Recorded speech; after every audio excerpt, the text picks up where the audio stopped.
सर्वप्रथम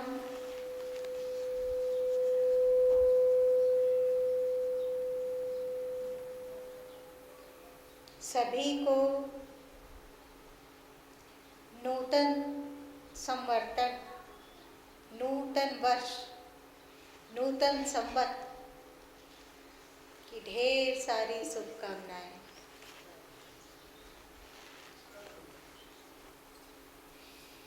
हम लोगों का नूतन वर्ष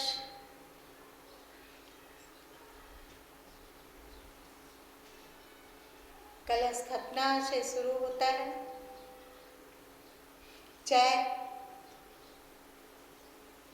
कलश स्थापना,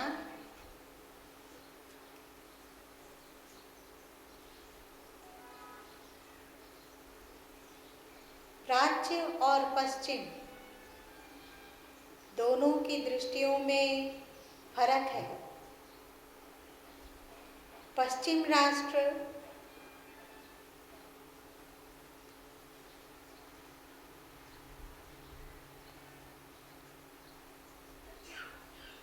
साल के प्रथम दिन को, नूतन वर्ष को शराब पीकर, गाकर, झूमकर, चंचल होकर उसका आनंद लेते हैं। और हम लोग नए वर्ष का आगमन सुमिरन से, ध्यान से, भजन से, पाठ से, व्रत से प्रारंभ करते हैं।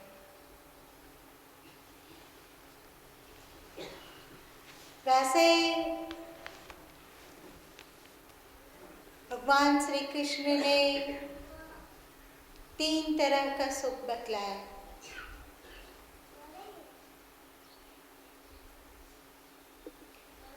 पहला सात्विक सुख, दूसरा राजसी सुख और तीसरा तामसी सुख। सात्विक सुख व्यक्ति को सुख भी देता है और ऊर्ध्वमुखी भी करता है। मनुष्य को महामानविकता की ओर मोड़ता है, सच्चे अर्थों में उसे मानव बनाता है। राजसी सुख साधारण संसारियों के लिए है। तामसी सुख जो मनुष्य तमोगुनी वृत्ति वाले हैं, जो क्रोधी, हिंसक, द्वेषी,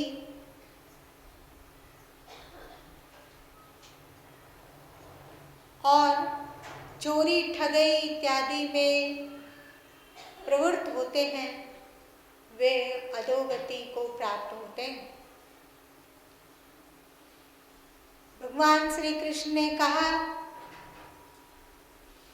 कि सात्विक मनोवृत्ति वाले लोग ऊर्ध्वगति को प्राप्त होते हैं, राजसी मनोवृत्ति वाले लोग मध्य लोक को प्राप्त होते हैं और तामसी वृत्ति वाले लोग निम्न योनियों में जाते हैं, पशु पक्षी इत्यादि योनियों में जाते हैं। हम लोग वर्ष का प्रारंभ सात्विक सुख से लेते हैं, सुख से प्रारंभ करते हैं। वर्ष प्रतिपदा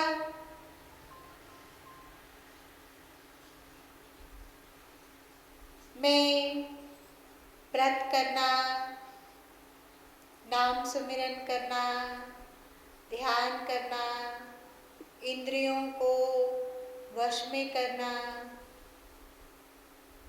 10 इंद्रियां हैं और एक मन, इस तरह ये एकादश है। 10 इंद्रियों में जब व्रत का पालन साधक करता है तो आँखों से वह नहीं देखता जो देखने योग्य नहीं है, कानों से वह नहीं सुनता जो सुनने योग्य नहीं है, जीभ से उसका रस नहीं लेता जो स्वाद लेने योग्य नहीं है, पैर से वहाँ नहीं जाता जहाँ जाना उचित नहीं है। हाथों से वह ग्रहण नहीं करता जो ग्रहण करना अनुचित है। इसी तरह सभी इंद्रियों को व्रत में नियोजित करना, आँखों से वही देखना जिससे सात्विकता का विकास हो, कानों से वही सुनना जिससे सात्विकता का विकास हो, नाक से वही गंध ग्रहण करना जिससे सात्विकता का विकास हो। इंद्रियां, जितनी भी इंद्रियां हैं,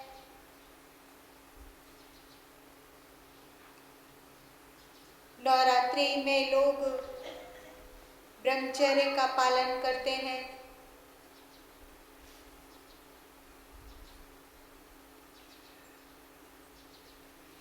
और मन कहीं तमोगुनी वृत्ति में ना चला जाए, तमोगुनी चिंतन में ना लग जाए, इसीलिए उसे राम नाम के सिक्कड़ से बांध कर रखते हैं, नाम सुमिरन के सिक्कड़ से। इस तरह हम लोग अपने नए वर्ष का स्वागत व्रत से करते हैं। सात्विक सुख,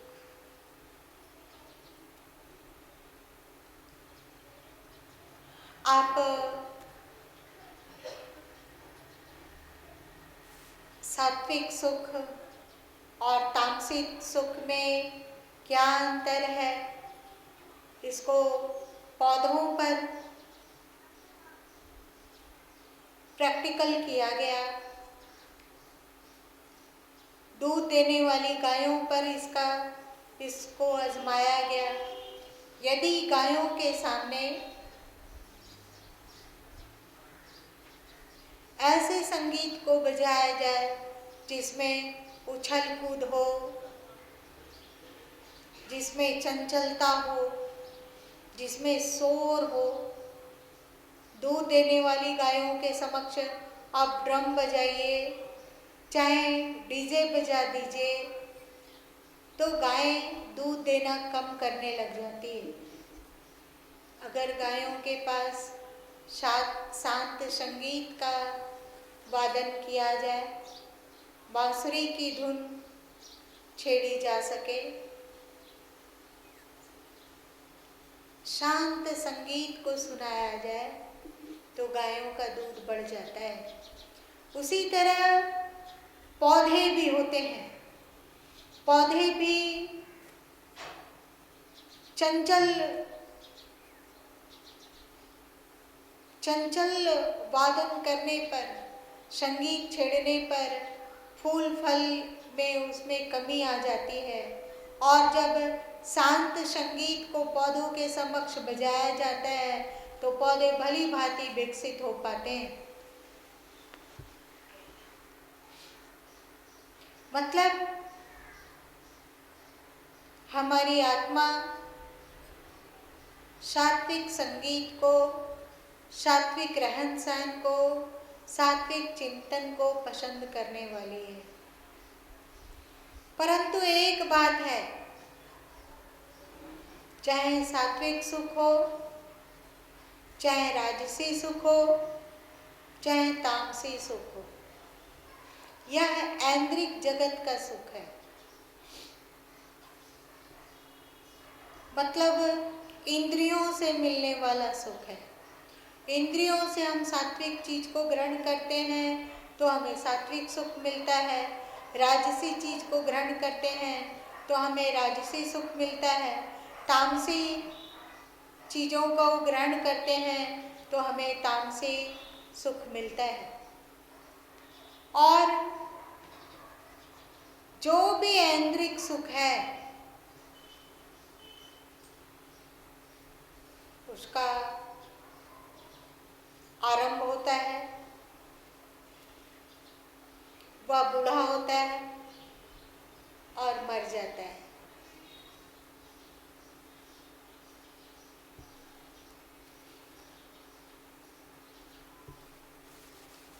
भगवान श्री कृष्ण ने सात्विक, राजस और तामस सुखों का सार निचोड़ में बताया कि दो तरह के भी सुख माने जा सकते हैं, एक ऐन्द्रिक सुख और एक अतीन्द्रिय सुख। इंद्रियों से जो परे सुख है उसे अतीन्द्रिय सुख कहा जाता है। ऐन्द्रिक सुख ग्रहण होता है इंद्रियों के द्वारा। इंद्रियों से मिलने वाला सुख स्थायी नहीं होता। आपसे कोई पूछे कि आप खुश हो, आप सुखी हो, तो आपके घर में संतान ने जन्म लिया, आप कहते हो कि हाँ मैं बहुत खुश हूँ, हमारे घर में नया छोटा शिशु आया है, बहुत खुश। लेकिन ये खुशी प्रारंभ में जितनी मादक थी, जितना हृदय को प्रफुल्लित करने वाली थी, धीरे धीरे उसमें कमी आने लग जाती है और दूसरे अन्य चीज़ों की खुशी की इच्छा होती है कि उस वस्तु को पालें, इस भोग को पालें, उस चीज़ को पालें, उस चीज़ को पालें। जब दुख आता है तो हम लोग बोलते हैं, पूछा जाए कि आप कैसे हो, आप सुखी हो, तो वे कहेंगे कि मेरी सारी खुशियाँ तो मर गई, अमुक के साथ ही चली गई।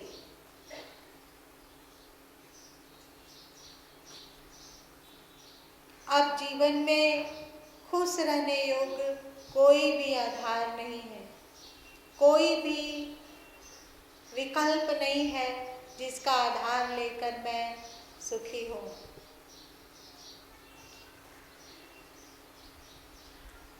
कहने का तात्पर्य, क्योंकि शरीर मरने वाला है, इसलिए शरीर से प्राप्त होने वाला सुख भी मरने वाला है।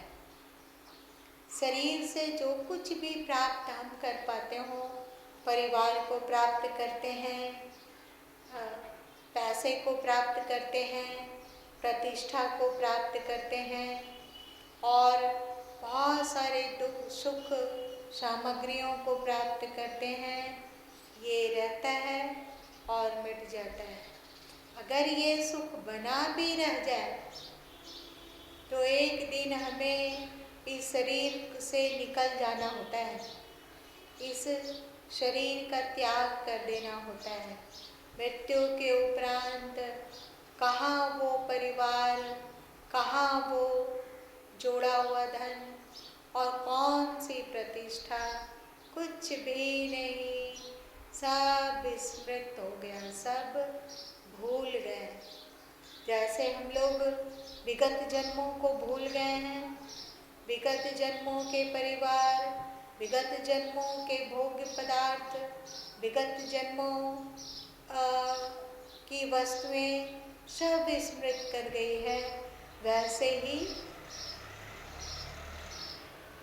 आज का सब कुछ विस्मृत कर जाने वाला है। छूट तो जाता ही है, साथ साथ माइंड वॉश भी हो जाता है, सब भूल जाते हैं। मतलब ये ऐन्द्रिक सुख संतुष्ट नहीं कर सकता।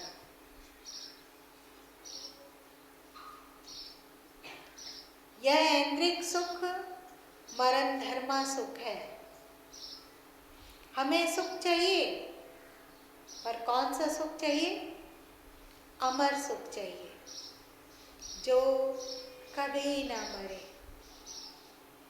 और अमर सुख प्राप्ति हेतु हमें अमर तत्व में धंसना होगा, अमर तत्व को जानना होगा, अमर तत्व को पहचानना होगा। सदगुरु कबीर साहब ने कहा कि तू ऐन्द्रिक सुखों में क्या विकल होता है, ऐन्द्रिक सुखों के पीछे क्या दीवाना होता है। तू मेरी सेवा को स्वीकार कर, मैं तुम्हें देव दुर्लभ राज्य को दूंगा। तै सुत मानो हमारी सेवा, तो कह राज देव हो देवा। देव दुर्लभ सुखों को दूंगा। देवताओं का सुख सात्विक और राजसिक सुख है। मनुष्यों के सुख की अपेक्षा देवताओं का सुख अधिक टिकाऊ है, परंतु अमर नहीं है। सदगुरु कबीर साहब ने बतलाया, हमें याद दिलाया कि यह मानव, तू अमर सुख चाहता है तो याद कर कि तू कहाँ से आया है, तू कौन है। सदगुरु कबीर साहब ने कहा, अमर लोक से आया हंसा, अमर लोक को जाना है। तू अमर लोक से आया, ऐसे ही समझो जैसे अमर लोक से, परमात्मा धाम से अनेक प्रकाश की चिड़िया उड़ी, जो हम सबों के शरीर में समा कर आत्मा कहलाई। अब हमें अपने अमर धाम को स्मरण करना है, याद रखना है और उस ओर अपनी वृत्ति को उन्मुख करना है, जैसे कि जब शरीर से निकला जाए तो फिर हम अपने अमर धाम को लौट जाएं। आत्मिक धरातल पर जो सुख होता है वह अमर होता है। सदगुरु कबीर साहब अमर सुख का संदेश देते हैं। हमारा नूतन वर्ष अमर सुख का संदेश लेकर आता है।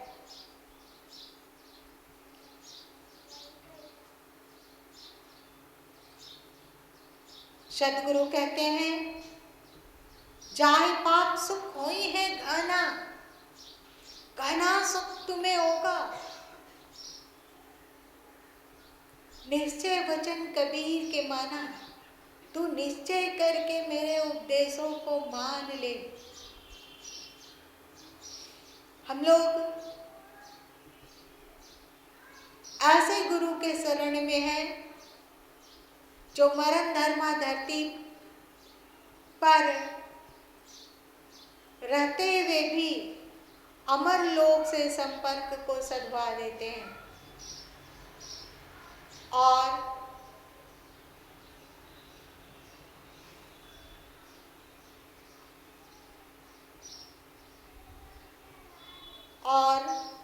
अमर लोक का ज्ञान देते हैं। आप कहोगे कि सुख मिलने से क्या होगा? जैसे रुपया रहने से, रुपयों से हम वस्तु खरीदते हैं, वस्तु मिलता है, हम रुपयों से अच्छा वस्त्र खरीद सकते हैं, रुपयों से हम अच्छा भोजन खरीद सकते हैं, रुपयों से हम अच्छा मकान खरीद सकते हैं, रुपयों से हम सुख सुविधा का सामान खरीद सकते हैं।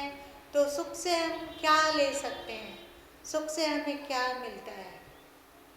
सुख से हमें खुशी मिलती है।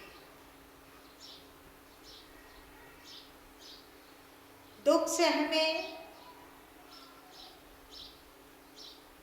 गम मिलता है, परेशानी मिलती है। हम लोग सबके सब सुखी रहना चाहते हैं और दुखों से अत्यंत संबंध विच्छेद हो, इसके लिए आतुर हैं हम लोग जो चीज चाहते हैं वो सब कुछ अमर हो, अमर हो, अमर हो।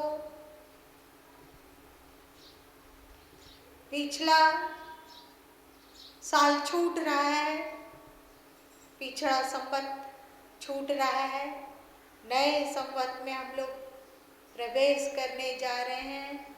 ऐसा समझो कि अब दुख का दिन छूट रहा है और हम अमर सुख में प्रवेश करने को उद्यत हो रहे हैं। बेफिक्री सुख, बेफिक्री बादशाहत, जहाँ कोई फिक्र नहीं, जहाँ किसी तरह की चिंता नहीं। दो तरह से व्यक्ति बेफिक्री बादशाहत को प्राप्त कर सकता है।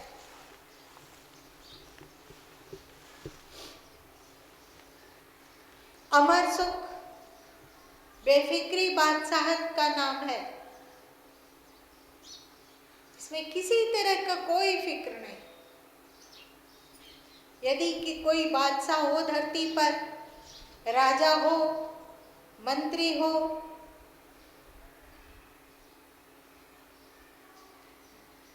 शहंशाह हो, महाराजा हो,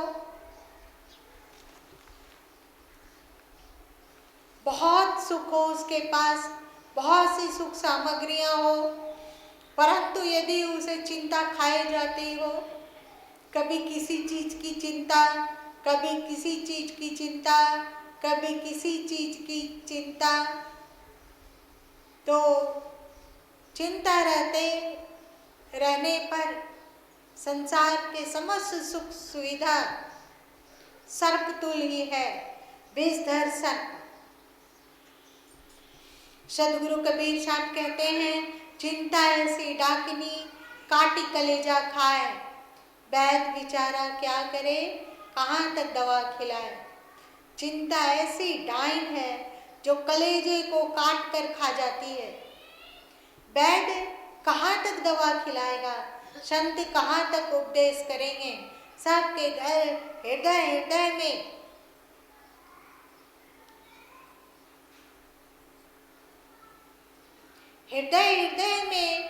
चोर घुसकर बैठा हुआ है। तीन लोक चोरी भई सर्व सबकालीन, तीनों लोक में चोरी हो गया है, चोरी हो रहा है। सब कुछ को अपहरण कर लेने वाला है ये चोर। और ये चोर कोई दूसरा नहीं, प्रत्युत चिंता ही है। बहुत पैसा हो फिर भी यदि चिंता साथ में हो तो फिर उस पैसे से सुख नहीं लिया जा सकता है।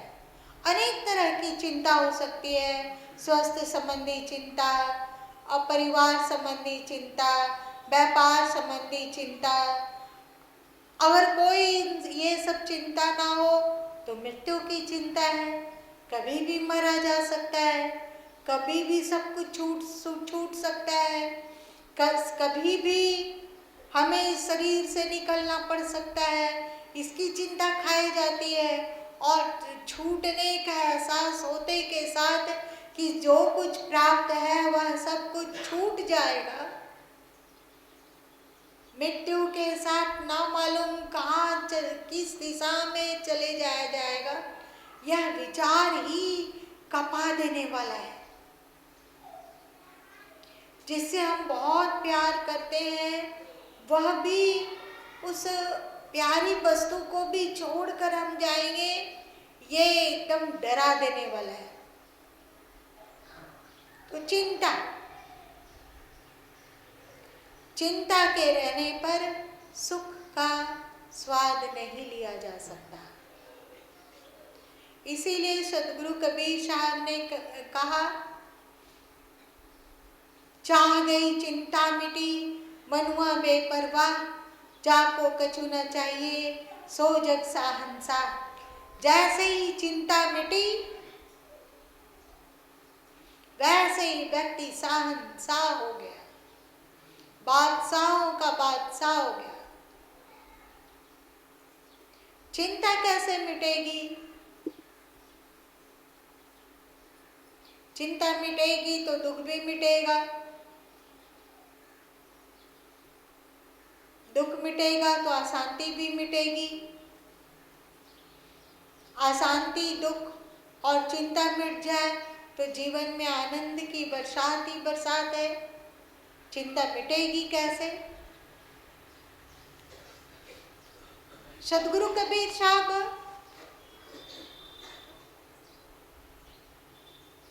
ने एक ही बात को कहा, कि चिंता मिटाने के लिए दो उपाय हैं। उन दो उपायों में से एक उपाय का भी अवलंबन ले लो, एक उपाय को भी पकड़ लो तो तुम्हारी चिंता मिट जाएगी। पहला उपाय है अमर आत्मा का ज्ञान और अमर आत्मा में स्थिति। ऐन्द्रिक शरीर में रहते हुए भी अतीन्द्रिय तत्व इस शरीर के भीतर जो आत्म तत्व है उसका ज्ञान, उसका बोध, उसमें स्थिति व्यक्ति को बेफिक्री का बादशाहत देता है।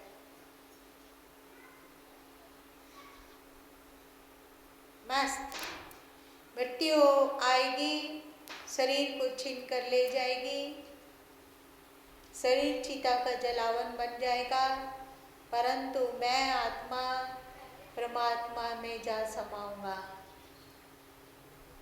और दूसरा उपाय है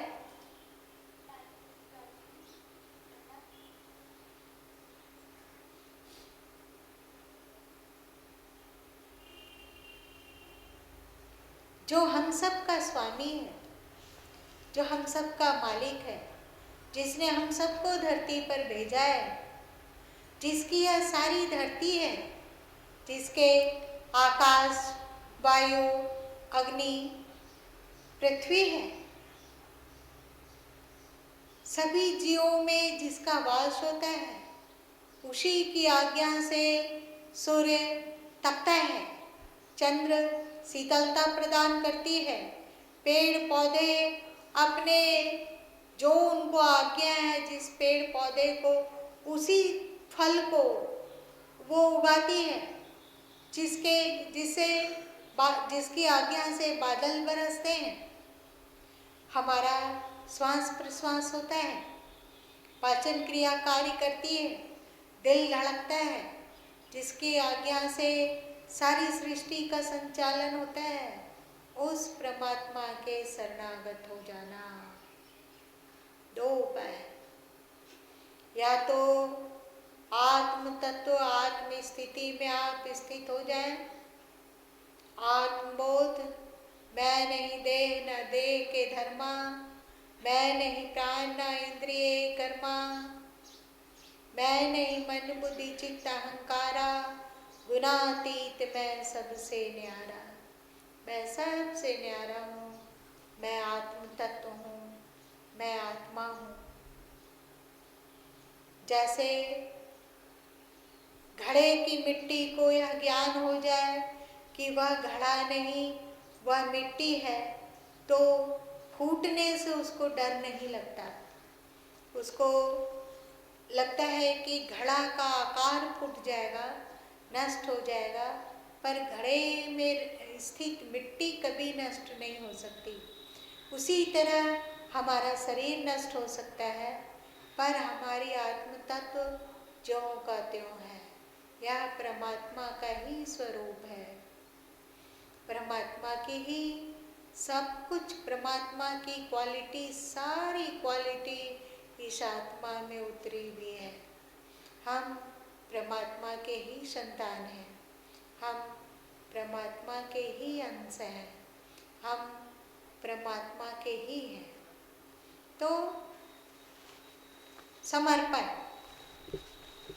सदगुरु कबीर साहब कहते हैं, गढ़न भजन समारन आपे, राम राखे त्यों रहिए। वही गढ़ने वाले हैं, सृष्टि करने वाले हैं, वही नाश करने वाले हैं, वही संवारने वाले हैं। उनके मन में मन को मिला दो। आप लोग भजन गाते हो, ज्योत से ज्योत जगाओ सतगुरु, ऐसी कृपा दिखाओ, ज्योत से ज्योत जगाओ। ज्योत से ज्योत जगाना मतलब क्या है? परमात्मा जैसे ज्योति स्वरूप है, वैसे ही हम जो बुझे हुए ज्योत अपने को मान रहे हैं, परमात्मा का स्पर्श पाकर हम भी प्रज्वलित ज्योति में परिवर्तित हो जाए। समर्पण कर दे कि तुलसीदास जी रामचरितमानस में कहें कि होय है सो जो राम रचि राका, को करी तरक बढ़ावे साका। जब सती शिव शंकर जी की बात को नहीं मानी और राम जी की परीक्षा लेने के लिए चली और वहां पे सीता का रूप धारण किया उसने, राम शंकर जी बहुत परेशान थे कि सती ने राम पर संदेह किया है, ये अच्छा नहीं है। वे बहुत चिंतित हो गए। उनको लग रहा था कि सती का अच्छा नहीं होने वाला है, सती के साथ कुछ बुरा होने वाला है, कुछ अनहोनी घटने वाली है। सशंकित थे वे और एकाएक फिर उन्होंने समर्पण किया और कहा, होई है सो जो राम रचि राका, को करी तरक बढ़ावे साका।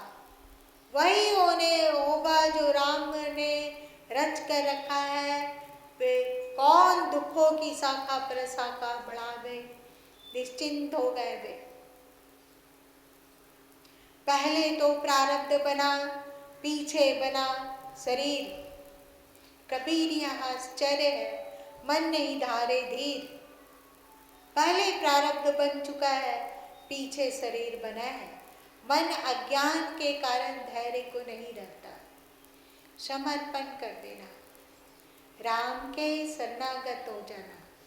या तो मान लो कि राम जो करेंगे अच्छा या बुरा वो हमें स्वीकार है। जो तुम लोग गाते हो, ना खुशी अच्छी है दिल, ना मलाल अच्छा है, प्रभु जिस हाल में रखे वही हाल अच्छा है। या तो इस बात को स्वीकार कर लो कि जिस स्थिति में वे रखेंगे उस स्थिति में हम खुश रह लेंगे। कभी घृत गना, कभी मुट्ठी चना, कभी वो भी मना, या भी वाह वाह, वाह भी वाह वाह। कभी बहुत सुख सुविधा, बहुत अच्छा, कभी मुट्ठी चना, कभी सुख सुविधाओं की बहुत अल्पज्ञता, अल्पता, बहुत कम सुख सुविधा, वह भी अच्छा। और कभी सुख सुविधा शून्य हो गया, कुछ भी नहीं है, तो वह भी अच्छा। एक ये भाव है, ये थोड़ा बहादुरों का भाव है। जो वीर हृदय के होंगे वे कह सकेंगे कि भगवान आप जिस विधि से रखोगे हम उसी में राजी हैं। दूसरा एक और है जो सामान्य साधकों के लिए,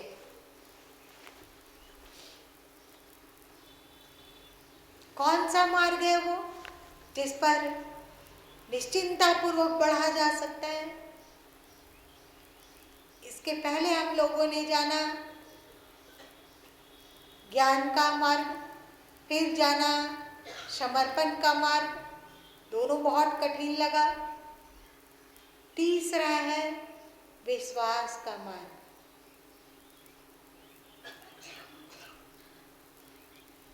जब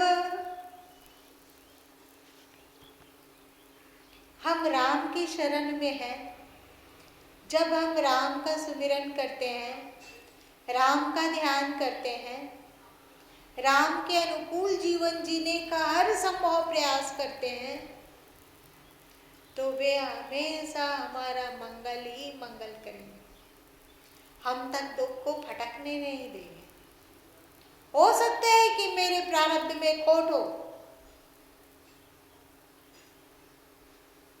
हो सकता है कि मेरा कर्म दुख पूर्ण हो, परंतु यदि पहाड़ इतना दुख होगा तो वे हमारे पास, वह दुख हमारे पास पहुँचते पहुँचते राई इतना दुख के रूप में परिणत हो जाएगा। क्योंकि हम राम के हैं, राम की छत्र छाया में है। दुख हमारा बाल भी बांका नहीं कर सकता। ये तीसरा है विश्वास का।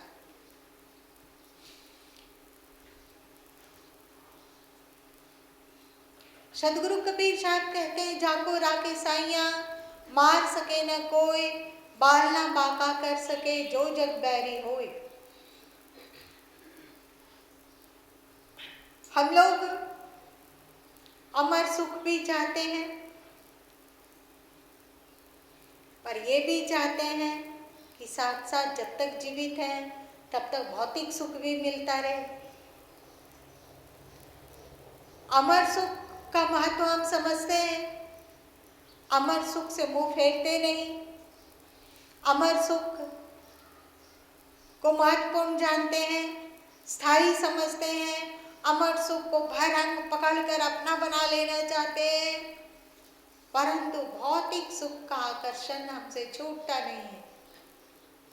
हम कहते हैं, प्रभु देखो, जब तक जीवित है तब तक भोजन चाहिए, वस्त्र चाहिए, आवास चाहिए, बीमार होने पर औषधि चाहिए, घर में कोई मेहमान आ जाए तो उसके स्वागत सत्कार योग संपदा चाहिए।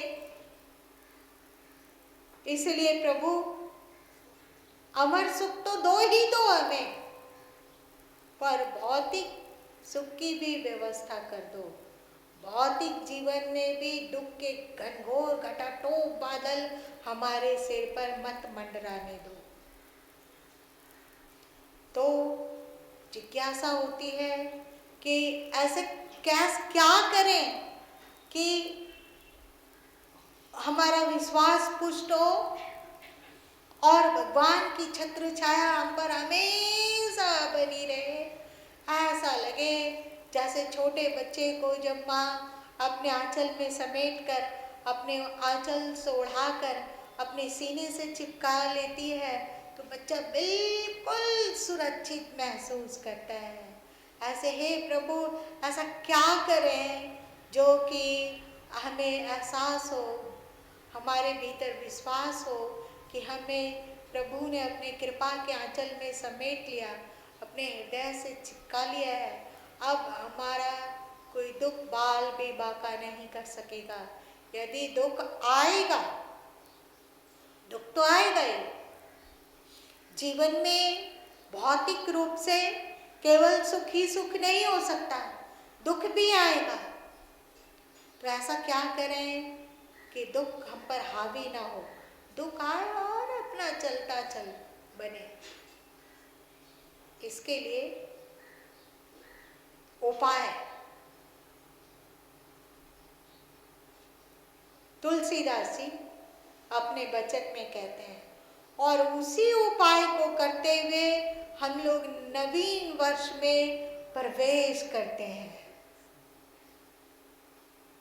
क्या तुलसीदास जी बताते हैं, सुनिए। तुलसीदास जी कहते हैं, नाम प्रभाव जान शिवनी को, काल कूट फल दीन अमी को। अर्थात नाम के प्रभाव से शिव जी भली भांति, नाम के प्रभाव को शिव जी भली भांति जानते हैं। इसलिए कालकूट जहर ने भी शिव को अमृत के समान फल दिया। शिव जी जहर पी लें राम नाम का प्रभाव जानकर कि नाम हमारे साथ है। वे भगवान शिव हमेशा राम राम राम का जाप किया करते। राम का जाप करना मतलब राम का स्मरण करते हैं। बात बनाने से नहीं होगा, स्मरण करने से होगा। संसार का स्मरण करने के लिए तो आपका हृदय एकदम बहुत बड़ा क्षेत्र, बहुत बड़ा मैदान उसके लिए खाली मिलता है संसार का चिंता और संसार का स्मरण के लिए। परंतु आप जब 2-4 मिनट के लिए भी परमात्मा के स्मरण के लिए बैठते हो तो वहाँ पर भी संसार की ही चिंता ज्यादा देर तक बनी रहती है। सचमुच का स्मरण, जैसे कि भगवान शंकर ने स्मरण किया राम का, तो कालकूट फल दीन अमी को। शिव जी की नियति है, शिव जी का भाग्य है कि उनके वे दूसरे के लिए भले दाता हो पर स्वयं के लिए भिखारी हैं। उनके गले में जहरीले सर्प लिपटे हुए हैं, गले में निर्मुंड माला की तरह लटक रहे हैं, शरीर में मुर्दों का भस्म लगा हुआ है। देखने में उनके गन इत्यादि को देखो तो बड़े भयानक भयानक दिखते हैं। किसी के दांत बड़े, किसी के नाखून बड़े, किसी की आंखें डरावनी, किसी का रूप विकराल, देखकर हृदय कांप उठता है। ऐसा शिव जी के साथ क्यों हो गया? उनका प्रारब्ध ने ऐसा उन्हें दिया। परंतु सर्प लिपट कर भी, उनके गले में सर्प लिपटा हुआ है, परंतु वह उसका हित नहीं करता। बहुत सारे भूत पिशाच, प्रेत इत्यादि उसके गण इत्यादि हैं, पर वे लोग शंकर जी को डराते नहीं हैं, प्रत्युत शंकर जी का आदेश का पालन करते हैं। इन प्रेतों से, पिशाचों से जो काम लेना चाहते हैं शंकर जी, वो काम असंभव कार्य करके वो प्रेत पिशाच लौट के आ जाते हैं, अपने मालिक के हर आज्ञा को पालन करते हैं। और वह जहर जिसे समुद्र मंथन में भगवान शंकर ने पिया था, वह उनके कंठ में रह गया और उनके कंठ की शोभा बढ़ाया और उनका एक नाम हुआ नीलकंठ। वे जहर ने अपनी मारकता का प्रभाव शंकर जी पर नहीं डाल सका। कारण क्या है? नाम प्रभाव जान शिवनी को, नाम के प्रभाव को शिव जी जानते हैं। जब गुरु माँ को संन्यास लेने का था और बड़ी प्रतिकूलता थी, मित्र लोग को 2-4 होंगे तो होंगे, परंतु विरोधी लोग, आलोचक लोग और निंदक लोग और विघ्न बाधा उपस्थित करने वाले हजारों की संख्या में थे। उस समय गुरु माँ के दिमाग में एक चौपाई बहुत घुमा करती थी, वो है गरल सुधारि पुकरहि मिटाई, गोपद सिंधु अनल सितलाई। गरल सुधा जहर को अमृत बना देती है, जहर को अमृत बना देता है। गरल सुधा रिपु करहि मिटाई, शत्रु को मित्र बना देता है। गोपद सिंधु भवसागर को गौ के खुर इतना छोटा और सहज तरने योग बना देता है। और अनल शीतलाई अग्नि को शीतल बना देता है। ऐसा कौन? तो नाम। हमें लगता था ठीक है कि अभी बहुत सारे शत्रु हैं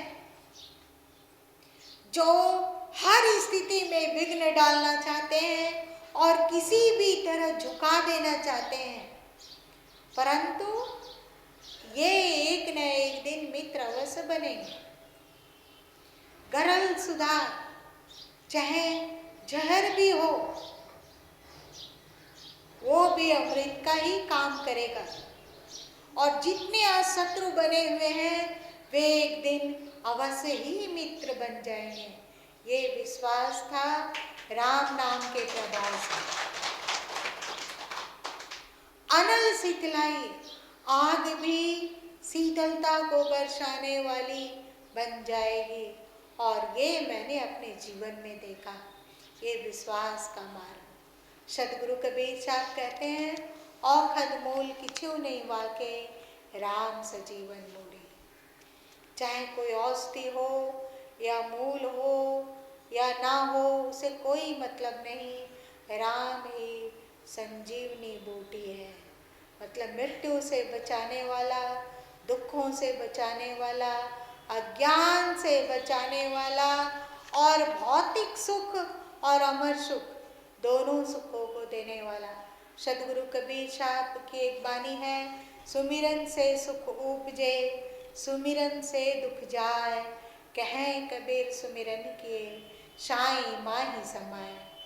सुमिरन से सुख उपजे, ये भौतिक सुख, ऐन्द्रिक सुख। आप परमात्मा के नाम का सुमिरन करते हो, सुमिरन का व्रत लेते हो, तो सुमिरन से सुख उपजेगा, उत्पन्न होगा। उत्पन्न मतलब जन्म होगा। यह अमर सुख नहीं है। अमर सुख का जन्म नहीं होता, वह शाश्वत होता है। यहाँ पे सदगुरु कबीर साहब कह रहे हैं, सुमिरन से सुख उपजे, मतलब उत्पन्न होगा।